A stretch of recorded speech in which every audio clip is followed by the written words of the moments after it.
Muy buenas noches, señores, ¿cómo están? Bienvenidos. Padre, en el nombre de Cristo Jesús te damos gracias por la oportunidad que nos das de leer tu palabra, Señor, de llevar tu palabra. Hoy te pedimos, especialmente te pedimos por Víctor, Señor, que lo lleves con bien a su hogar, Señor, ese varón que pusiste en nuestras manos para que le enseñemos todas las cosas que tú nos has enseñado.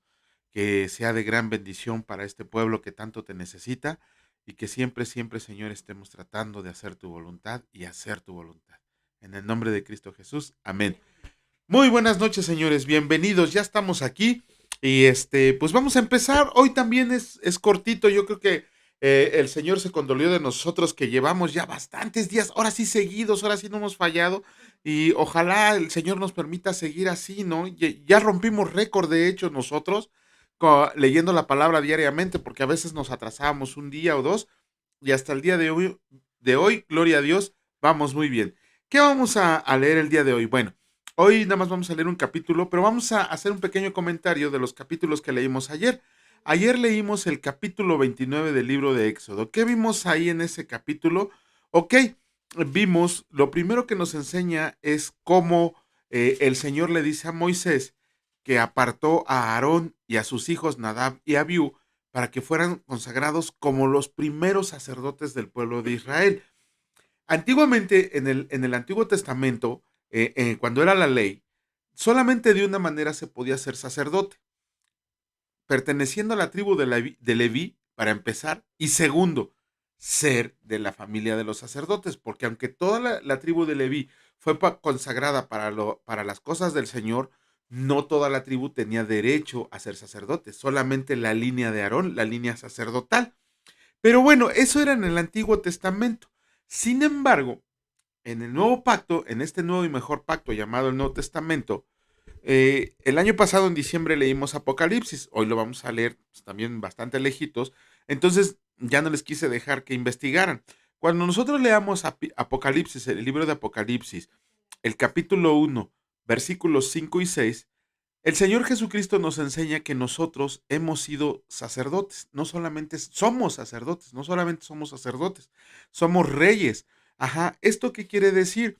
Ya el Señor, antiguamente, inclusive también lo vamos a leer, cómo dice el Señor que al pueblo de Israel lo había apartado para que fuera sacerdote a todas las naciones.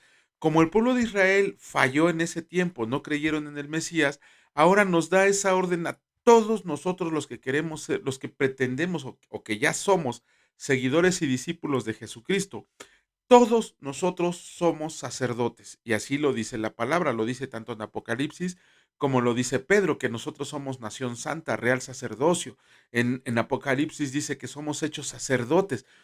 Pero el título de sacerdote también conlleva una gran obligación, porque tenemos que ser sacerdotes primeramente en nuestra casa y segundo, tenemos que ser sacerdotes para el mundo, que quiere decir que tenemos que enseñar y llevar la palabra de Dios a todo aquel que lo necesite.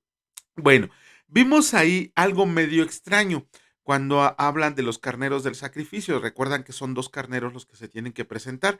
El primero se degollaba, se rociaba la sangre sobre todos lados y el segundo, el llamado carnero de la consagración, dice la palabra que Moisés tomó con sus manos y untó en la oreja derecha de Aarón y de sus hijos, untó en el pulgar de la mano derecha y untó en el pulgar del pie derecho sangre de ese cordero a cada uno de ellos. Y uno se podía preguntar por qué o por qué ese rito tan extraño. Bueno, todos, absolutamente todos. Todos, dice mi esposa que si también las mujeres son reyes y sacerdotes, sí, porque el Señor no hace distinción. Obviamente, ellas son reyes y sacerdotes bajo la sumisión de un varón y bajo la sumisión de Cristo. Cuando falta el varón, está Cristo. Y a ellas hay reglas para que puedan ejercer ese sacerdocio. Para la palabra de Dios nos enseña que es un Dios de orden, no es un Dios de caos, es un Dios de orden. Y todo ese orden lo tenemos que aprender. Conforme vamos leyendo la palabra, nos vamos a dar cuenta cómo ejercen el sacerdocio las mujeres y cómo ejercen el sacerdocio los hombres. Digo, ahorita me agarraron fuera de base con esa pregunta y sería extendernos un poco más, pero sí, las mujeres pueden ejercer un sacerdocio. No estoy diciendo el pastorado, estoy diciendo un sacerdocio. ¿Cómo se ejerce? La palabra de Dios enseña cómo se ejerce el sacerdocio de las mujeres, pero lo vamos a ver más adelante. Nos quedamos con lo de la sangre en la oreja, la mano y el pie derecho. ¿Por qué se los ponía? Se supone que se los ponía en la oreja para que escucharan y obedecieran la palabra de Dios. Ese era el significado de untarle sangre en el lóbulo de la oreja. ¿Por qué se los ponía en el pulgar de la mano derecha? Porque era una representación de que toda acción y servicio de los sacerdotes tenía que estar o ser hecha para Dios. Ajá. Y cuando se lo unta en el dedo pulgar del pie derecho, es una representación que el Señor les está diciendo que es para camino y comportamiento delante del Señor. Podría parecer que es algo sencillo, ¿no? Pero tan solo si nos dedicáramos a hablar del camino, de hecho, es algo que mi esposa y yo traemos ahorita metidos acerca de enseñar del camino, ¿no? Porque si bien la palabra dice que Jesucristo es el camino, también la palabra dice que unos se quedaron en el camino, otros dicen que se apartaron del camino, otros dicen que están parados, afuera del camino, y otros dicen que siguieron el camino.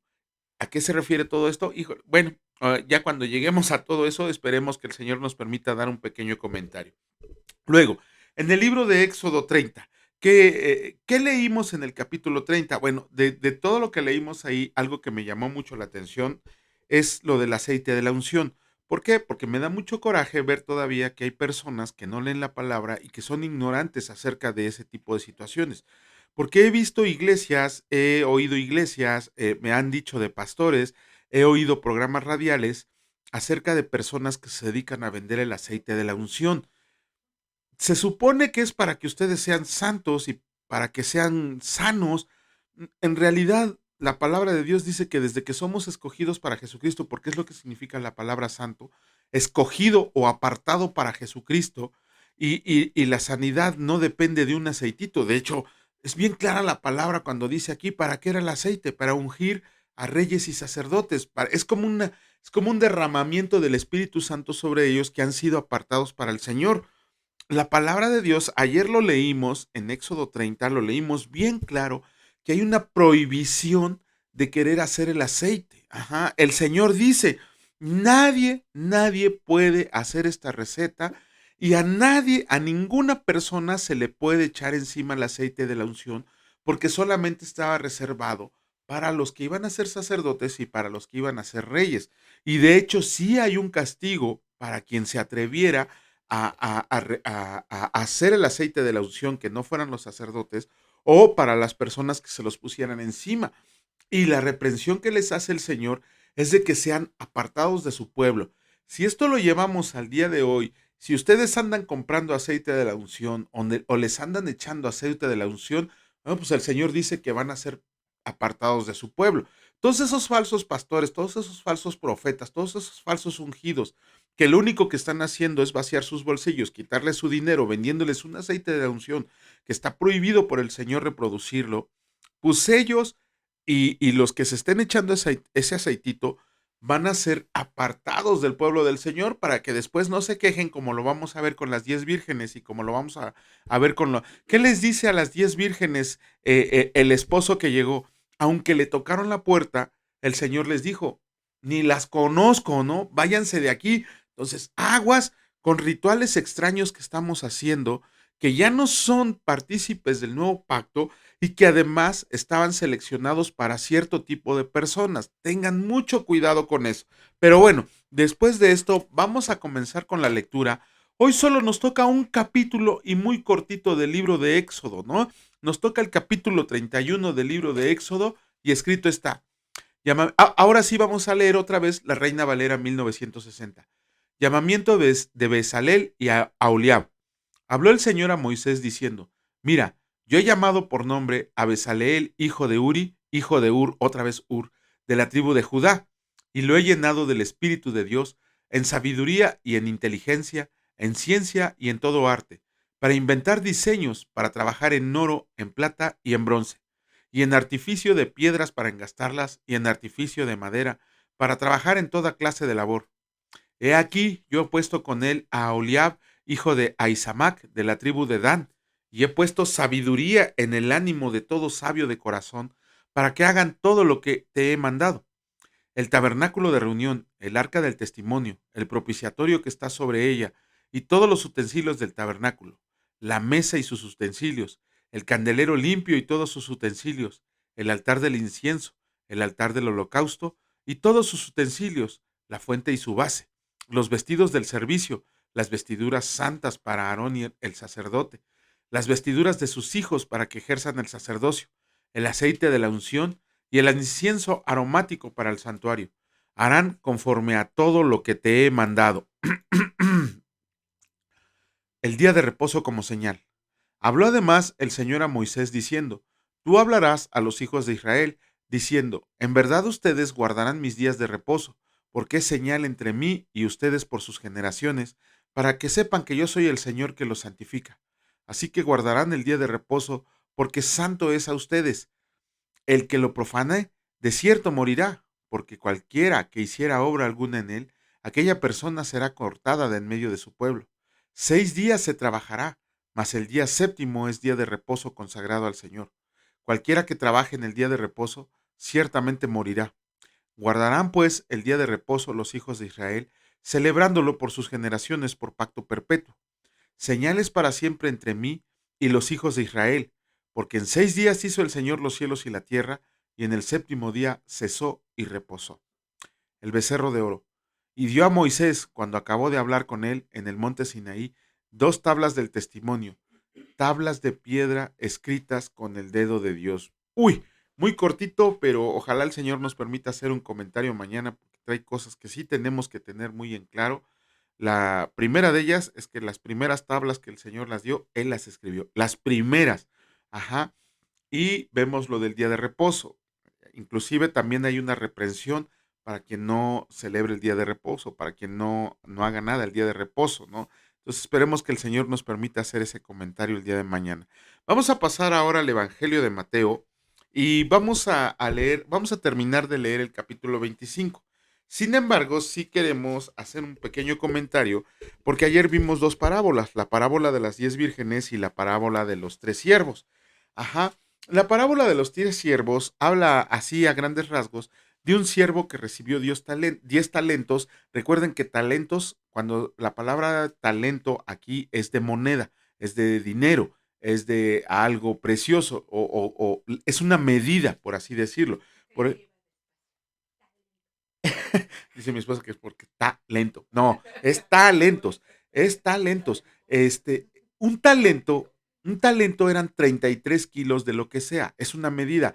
Podía ser de plata, podía ser de oro, podía ser de harina, podía ser de piedras. Eso es un talento, una medida que eran aproximadamente 33 kilos. De hecho, vamos a leer que David un día se puso una corona de 33 kilos de oro, ¿no? Imagínense cómo andaba la cabeza del pobre David. Pero aquí dice que a un siervo le entregó 10 talentos. Estamos hablando de 330 kilos de quién sabe qué. Debe de haber sido de dinero, de plata o de oro. Al segundo siervo le entregó 5 talentos. Estamos hablando que eran 165 kilos de oro, de plata o de piedras preciosas. Y que al último siervo le dio un solo talento. Le dio 33 kilos de algo. Dice la palabra que ese señor les dijo, me voy a ir, pero voy a regresar. Les dijo, voy a regresar. No sé cuánto tiempo, o el tiempo que yo me tarde, pero voy a regresar. Tenemos que comprender que el Señor del que se está hablando en esa parábola es el Señor Jesucristo. En el tiempo que estuvo aquí y cuando venga en su segunda venida. Ajá, cuando venga en su segunda venida va a regresar. Entonces regresa y el primero le dice, le pregunta, a ver, ven acá y ríndeme cuentas. El primer siervo le dice, ¿sabes qué? Pues me diste 10 talentos y ¿qué crees? Los multipliqué, los produje al 100. De los 10 talentos que me diste, aquí te entrego otros 10. El segundo de la misma manera le dice, a mí me diste 5 talentos y de esos 5 talentos yo te entrego otros 5 talentos, ¿no? Y estos dos cuates dice que el Señor les dijo, bien, buen siervo fiel, buen siervo, ¿cómo dice? Bien, siervo bueno y fiel, dice así. Ajá, porque le dice, en lo poco has sido fiel, en lo mucho te pondré. Tenemos que entender también que la recompensa ¿cómo se llama? Bueno, no estaban re- no era tanto una recompensa por haber multiplicado el dinero del Señor, no eran los elogios porque le hubieran multiplicado su dinero. Lo que el Señor les estaba elogiando era el esfuerzo que habían hecho. Eran siervos que se les dio algo y no solo lo cuidaron, sino que lo multiplicaron. No era tanto así de que el Señor les dijera, a ver, tú me vas, porque no les dijo, la palabra no dice, cuando vengas necesito otros 10. No, el Señor lo que les alabó fue el trabajo y el esfuerzo que hicieron para las cosas de Él, porque cualquier otro igual se lo hubiera gastado, igual se hubiera ido, o lo que hizo el tercer siervo. Bueno, los dos primeros siervos habían empleado todas sus capacidades y talentos, sus dones, para trabajar y rindieron frutos. Su esfuerzo rindió frutos y rindió frutos al 100%. Pero, ¿mandé? No, no, no, no, no, no. Ahorita lo vamos a ver, porque no estamos diciendo que era el trabajo, sino por el esfuerzo. O sea, no fue por el dinero que le entregaron a su señor, sino por las ganas y el esfuerzo que le echaron a lo que habían recibido. Pero espérense, dice mi esposa que es por obras. No, todavía no acabamos. Espérate, todavía no acabamos. Al tercer siervo, dice la palabra, que le dice a su señor, no, pues yo sé que eres bien duro. Y además de duro, tú recoges donde no sembraste. Así que tuve miedo y ese talento que me diste, lo enterré en un hoyo y pues aquí está, ¿no? Aquí está tu talento. ¿Qué le dice su señor? Siervo malo y negligente. Imagínense nada más. ¿Por qué le dijo eso? Primero que nada tenemos que ver que el siervo como que quisiera mucho a su señor, no, porque la palabra dice que le dijo duro e irrazonable. Así le dijo a su señor, ¿no? Imagínense. Dice su señor, le dice, de veras que eres, aparte de malo y negligente, eres tonto. ¿Por qué? Porque ese talento, si tú se lo hubieras dado a los banqueros, por lo menos ahorita estuviera recibiendo los intereses.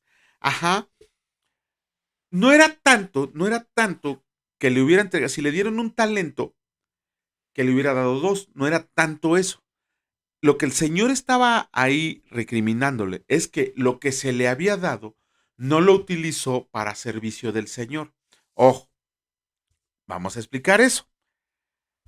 Podría pensarse, como lo vimos con los dos siervos, que el fruto de su esfuerzo, que el fruto de sus obras, podía haber sido porque le multiplicaron el dinero al Señor. Podría haber sido que al tercer siervo estaba recibiendo un castigo porque no había multiplicado, ¿cómo se llama? El dinero de su señor. De hecho, lo único que le dio fue un agujero en el suelo, ¿no? En sus terrenos. Entonces, aquí tenemos que comprender que el Señor no estaba premiando las obras que habían hecho con el dinero que les había dejado. Lo que les estaba premiando era el esfuerzo que habían hecho con aquello que les fue otorgado. ¿Por qué? La palabra de Dios dice que el siervo les dijo, a todo el que tiene le será dado y tendrá en abundancia. Y al que no tiene, aún lo que tiene le será quitado. Ok, tenemos que comprender nosotros, como seguidores de Cristo, como discípulos de Cristo, que muchas veces hay personas que por no leer la palabra de Dios piensan que no tienen ningún don o talento. Cuando el Señor, cuando nos recibe, nos da todo. Ahí está todo. Úsenlo, úsenlo. ¿No? Entonces pensamos a veces que no tenemos dones, que no tenemos talentos, que no tenemos frutos. Ajá. ¿Qué pasa, qué pasa con esto? Cuando nosotros recibimos a Jesucristo como Señor y Salvador, no solo recibimos la salvación, decimos en derecho. Bueno, yo siempre les decía a todas las personas que les he enseñado que todos quieren la bendición, pero nadie quiere la obligación. ¿Por qué? Porque inherentemente con la salvación viene obligación. Viene obligación de leer la palabra, viene obligación de hacer la voluntad de Dios, viene la obligación de santificarte cada día, viene la obligación de estar en el camino del Señor. Vimos que los dos primeros siervos los tenemos que comparar con nosotros. ¿Cuántos de nosotros han sido llenos de talentos? ¿Cuántos de nosotros han sido llenos de dones? Y cuando los utilizamos para el reino de Dios, dice que al que tiene, le será dado y tendrá en abundancia. Miren, les voy a dar un pequeño testimonio rapidísimo. Cuando yo estaba estudiando el instituto, cuando yo entré al instituto, eh, cuando entré así el primer día, yo le dije al Señor que si ya estaba yo ahí, era porque Él me iba a dar una iglesia muy grande y iba yo a hacer un pastorazo de esos que salen hasta en la tele, ¿no? Y el Señor me dijo, ay, sí, lo que tú quieras, Juanito, tú métete a estudiar. Cuando iba yo a mitad del instituto, el Señor me mostró para lo que iba yo a ser utilizado para el bien del reino.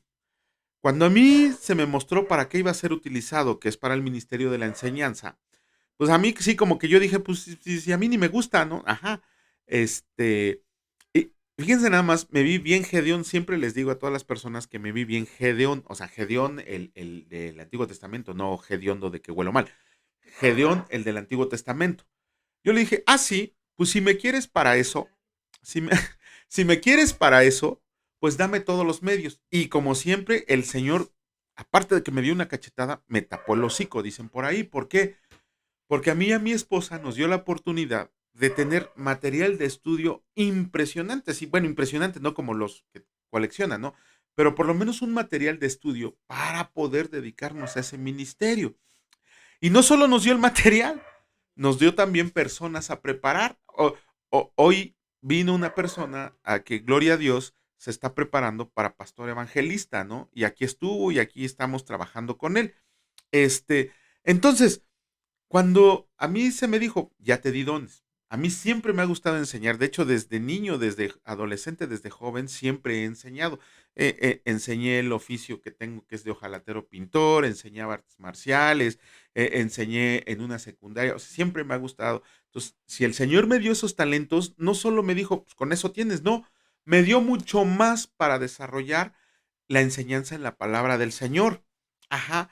Pero ¿qué pasa con todos aquellos que decimos ser seguidores de Cristo, que decimos ser seguidores de Cristo, y nos quedamos bien conchudamente sentados en un sillón, sentados en casita, nos conformamos con ser ¿cómo se llama?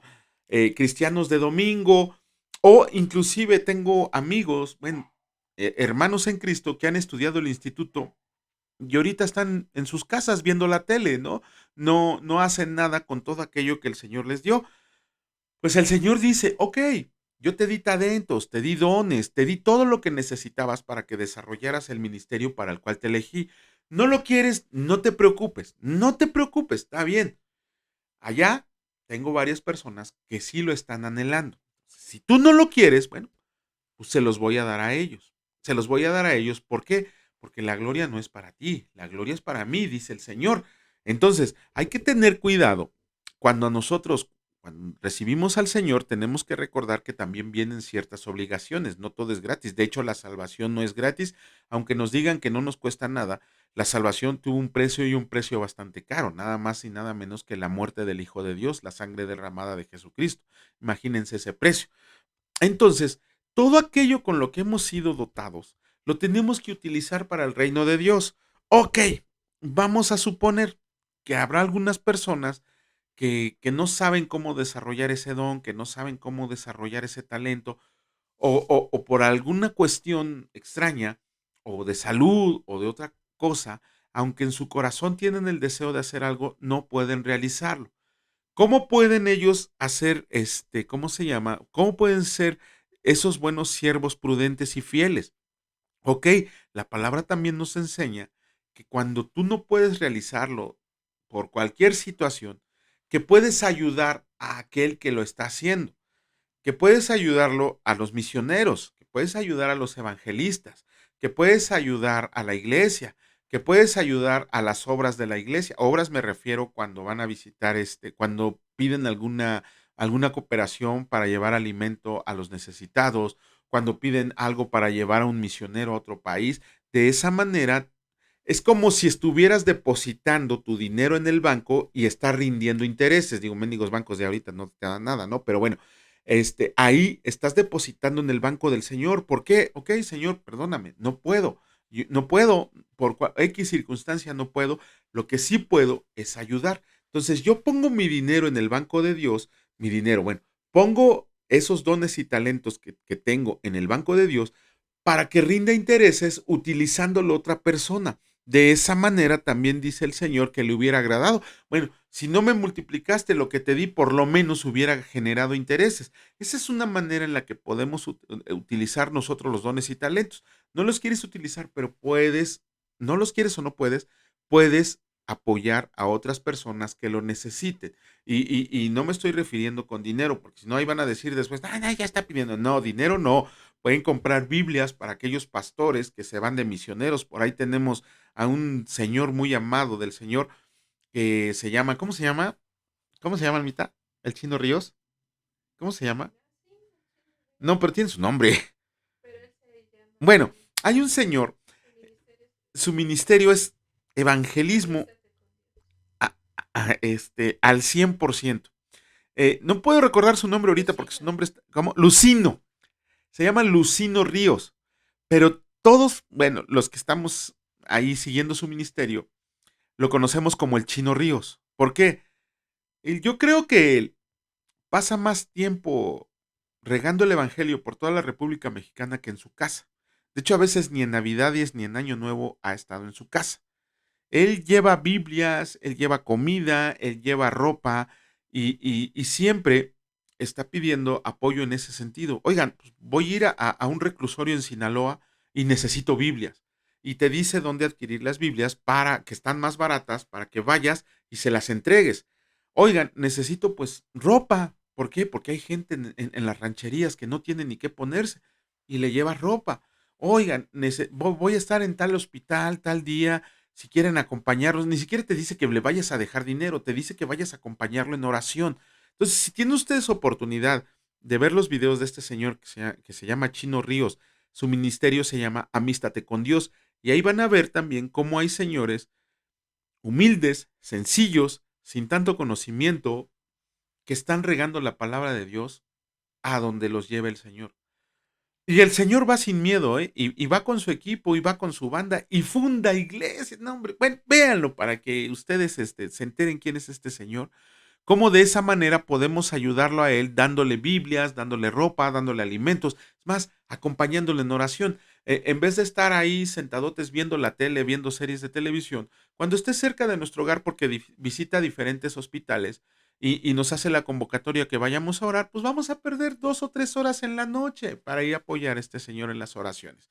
Pero bueno, entonces a eso se refiere la parábola. Tienes dones y talentos, utilízalos para el Señor y tu recompensa será grande en el reino. Así dice la parábola. Tienes dones y talentos y no los quieres utilizar, échenlo allá donde es el lloro y el crujir de dientes. Tienes dones y talentos y por cualquier circunstancia no los puedes utilizar, mételo al banco del Señor para que otras personas puedan utilizar esos intereses que tú no puedes generar. Apoya a alguien en su ministerio, ¿sale? Pero bueno, vamos a continuar con la lectura. En esta ocasión vamos a terminar el capítulo 45 del Evangelio, perdón, el capítulo 25 del Evangelio de Mateo, y escrito está, el juicio de las naciones. Cuando el Hijo del Hombre venga en su gloria y todos los santos ángeles con él, entonces se sentará en su trono de gloria y serán reunidas delante de él todas las naciones y apartará los unos de los otros, como aparta el pastor las ovejas de los cabritos, y pondrá las ovejas a su derecha y los cabritos a su izquierda. Entonces el rey dirá a los de su derecha, vengan, benditos de mi Padre, hereden el reino preparado para ustedes desde la fundación del mundo, porque tuve hambre y me diste de comer. Tuve sed y me diste de beber. Fui forastero y me recogiste. Estuve desnudo y me cubriste. Enfermo y me visitaste. En la cárcel y viniste a mí. Entonces los justos le responderán diciendo, Señor, ¿cuándo te vimos hambriento y te sustentamos, o sediento y te dimos de beber? ¿Y cuándo te vimos forastero y te recogimos, o desnudo y te cubrimos? ¿O cuándo te vimos enfermo o en la cárcel y vinimos a ti? Y respondiendo el rey les dirá, de cierto les digo, que en cuanto lo hiciste a uno de estos mis hermanos más pequeños, a mí me lo hiciste. Entonces dirá también a los de la izquierda, apártense de mí, malditos, al fuego eterno preparado para el diablo y sus ángeles, porque tuve hambre y no me diste de comer, tuve sed y no me diste de beber, fui forastero y no me recogiste, estuve desnudo y no me cubriste, enfermo y en la cárcel y no me visitaste. Entonces también ellos le responderán diciendo, Señor, ¿Cuándo te vimos hambriento, sediento, forastero, desnudo, enfermo o en la cárcel y no te servimos? Entonces le responderá diciendo, de cierto les digo, que en cuanto no lo hiciste a uno de estos más pequeños, tampoco a mí me lo hiciste. E irán estos al castigo eterno y los justos a la vida eterna. ¡Wow! ¿Ven? Creo que eso complementa el comentario que hicimos ahorita el día de hoy de la parábola de los dos talentos. Eh, que Dios nos permita mañana hacer un comentario a esto que acabamos de leer. Nada más porque estoy seguro que se me va a olvidar. Voy a compartirles algo que hoy aprendí, que me lo impartió mi esposa. Siempre andamos diciendo, ay, maldita sea, ay, maldito sea, ay, maldito desgraciado, ¿no? Siempre andamos de bocones lanzando maldiciones, aunque digamos que no. La palabra maldecir, como su raíz lo indica, es decir mal algo, o decirle mal a alguien, o desearle mal a alguien. Eso es maldecir o decir palabrotas. Sin embargo, la palabra maldito tiene su raíz griega, ¿verdad? Tiene su raíz griega. ¿Y saben qué significa la palabra maldito? Literalmente es vete al infierno o desearle que se vaya al infierno. Eso es lo que consagrarlo al infierno. Imagínense nada más. Luego hasta andamos dedicarlo al infierno. Eso es lo que significa la palabra maldito. Y lo acabamos de leer aquí en la palabra del Señor cuando les dice, aquí lo dice en el versículo, déjenme ver, aquí está, en el versículo 41, les dice, apártense de mí, malditos. Híjole, pues prácticamente les está diciendo, ustedes ya están consagrados al infierno, ya están en el infierno. Hay que tener mucho cuidado cuando lanzamos maldiciones, utilizamos palabras de las que a veces no sabemos el significado. Ajá, ahí le acabamos de dejar de tarea a este muchacho que estamos preparando. Bueno, no a este muchacho, a este varón de Dios que estamos preparando, que el Señor nos puso a que lo preparáramos, que investigara qué significa la palabra redarguir, como dice allá en segunda de Timoteo, capítulo 3, versículos 16 y 17. Toda la palabra es inspirada por Dios y útil para enseñar y para redarguir. Entonces muchas veces avientamos versículo y no sabemos lo que significan las palabras, ¿no? Ahí les dejo de tarea que investiguen qué es lo de redarguir. Y como hoy, lo del comentario de mañana que les dije que seguramente se me va a olvidar, es que cuando decimos maldito a alguien, cuando le decimos maldito a alguien, prácticamente lo estamos consagrando al infierno. Entonces hay que tener cuidado con lo que andamos diciendo. Padre, en el nombre de Cristo te damos gracias por la infinita oportunidad que nos das el día de hoy de llevar tu palabra, Señor, de leer tu palabra. Te pedimos que tu bendición nunca sea parte de los hogares donde se está recibiendo esta palabra, Señor, que sea el día de hoy provechoso para ellos, que comprendan la voluntad que tú tienes, el propósito para el cual fueron santificados, llamados y escogidos. Te pedimos, Señor, asimismo, que nunca nos abandones, que siempre estés entre nosotros, Señor, cuidándonos, protegiéndonos, pero sobre todo que nos permitas escuchar tu voz para poder obedecerte. Asimismo, te damos gracias por el físico que recibimos el día de hoy y te agradecemos por el alimento espiritual. Te pedimos que derrames tu bendición sobre todos y cada uno de nosotros, Señor, y que el día de mañana nos vaya bien conforme a tu voluntad. En el nombre de Cristo Jesús. Amén. Que Dios los bendiga, señores, y si Dios lo permite, nos vemos el día de mañana. Cuídense mucho. Bye.